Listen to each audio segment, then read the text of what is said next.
Okay, hi booktube, Aaron here, hope you're doing okay. Today I've got a tag for you and it's the Extraordinarily Average book tag by David Wiley, and this is a great little tag that he came out with just about a week ago, just going through things that a lot of people might think are average but you think are really great, and he was kind enough to tag me in his original video. And since then, I've also been tagged by Mike Cummins, so thank you both very much for the tag. And I do hope you can all hear me okay. I do normally have just a little lapel mic that I plug straight into my phone to make the audio a little clearer, because the microphone on my phone isn't really that good. But that lapel mic seems to be on the fritz at the moment, so I'm making do with the phone mic, and I'll do what I can to make it a little clearer for you. But if you can hear me, let's keep going. So the first prompt is, what is a book that is viewed as average but you felt was extraordinary? I do find this quite hard. I'm probably more likely to find something that other people think is extraordinary and I think it's a bit average. And so I've gone for like a lesser known work that's kind of overshadowed by other things that this author wrote, but I think is still really good, and that's Nostromo by Joseph Conrad. It's a book filled with intrigue and suspicion, set in the silver mines in South America. I think it's supposed to be Colombia. I can't remember exactly, but it's really good. And I've been reading The Luminaries by Eleanor Catton recently, and just seeing that The Luminaries, I think, has just a huge debt, to Nostromo. There's, I think, a lot of sort of parallels and things going on there, and it's often in the shadow. I mean, there's like Heart of Darkness, which is, probably, if people are going to read one book by Conrad, it's probably that. And then there's, The Secret Agent as well, and Lord Jim, stuff like that. But I don't really see Nostromo being talked about nearly as much as those other books. Number two is, what is an author who is viewed as average but you felt was extraordinary? And this is an author where at times even I would be, I would fall prey to thinking of this author as being a bit average, and that's Sir Arthur Conan Doyle. I was just talking about him earlier. I've just filmed a library tour video, and he came up, and I've been rereading Arthur Conan Doyle, and I think the reason why sometimes I think he is average is just because he's so overshadowed by the character he's created, which for one kind of shows just how great he is, how amazing his imagination is, but also as a writer, I think he's just terrific, and just the way, just how sort of comfortable the prose feels. Not necessarily comforting, but it's just comfortable. It's easy to read, and it just feels like you're listening to a friend as you're reading it. At least that's the way it makes me feel as I'm reading it. So yeah, he's a rather terrific writer, often overshadowed by this amazing character that he's come up with. Number three is, what is a musician or band whose music it may be considered average but you think is extraordinary? And this is kind of average for twofold. One is it's kind of obscure, they're just kind of out there, not making too much noise. But also they're kind of a weird, kind of kitschy, kind of throwback band. And so, they're not necessarily doing anything new or terribly original. I just think they're brilliant, and they're called the Shivas. I've got a couple of their albums here. So this is called Whiteout, and then they've got another one that's called You Know What to Do.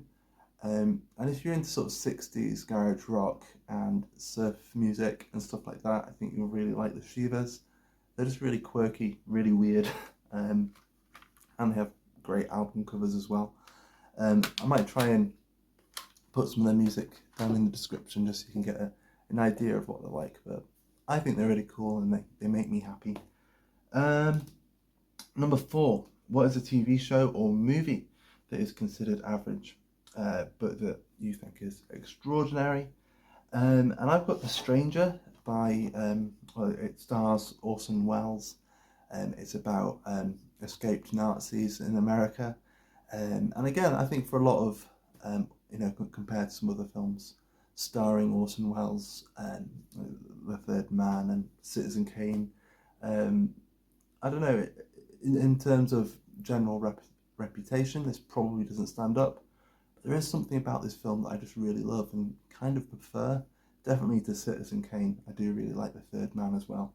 But yeah, this is one of those sort of weird films that I'm sure it does have a bit of a following. It's notable in quite a macabre way for kind of the first film. It's the first film that had actual footage of concentration camps in it, because it's about agents going after Nazis, and so there's a scene where people are shown, what the concentration camps were like, and it was the first time that had ever been shown in like a Hollywood movie.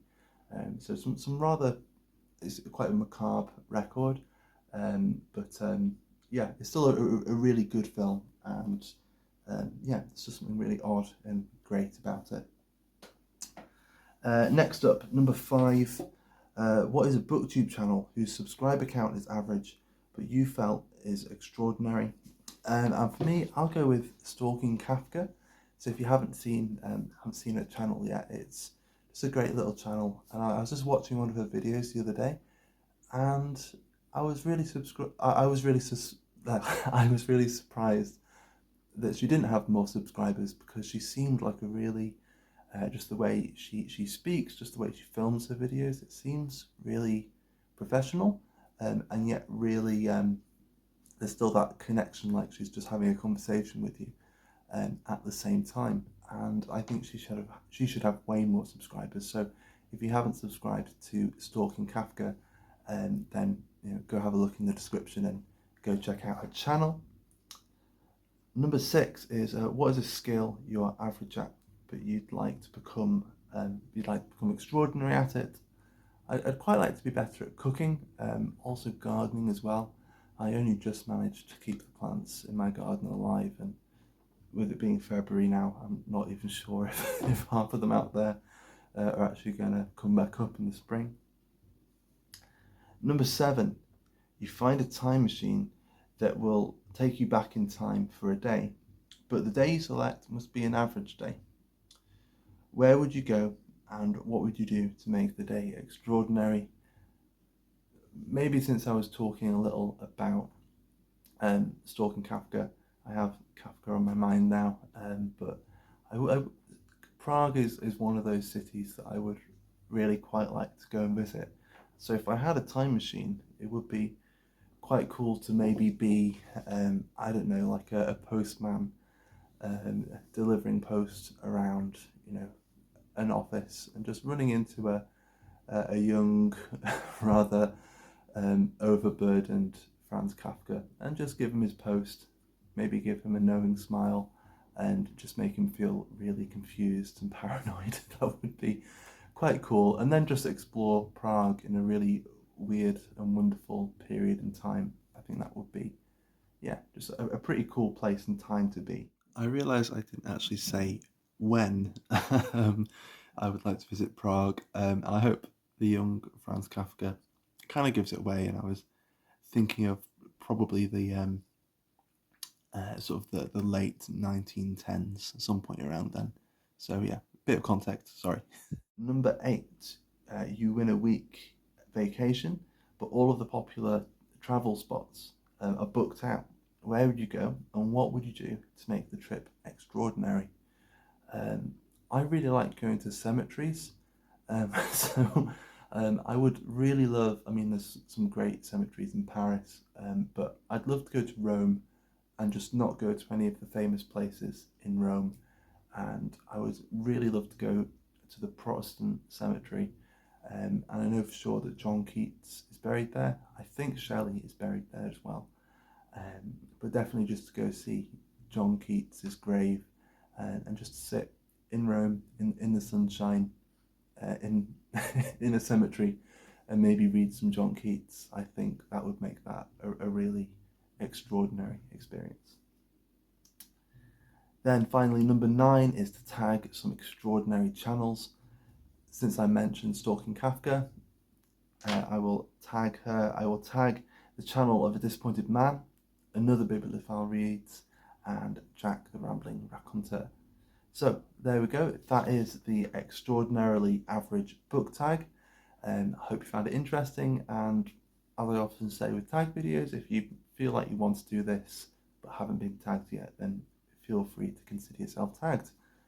Okay, thank you very much for watching, and I'll see you soon. Bye.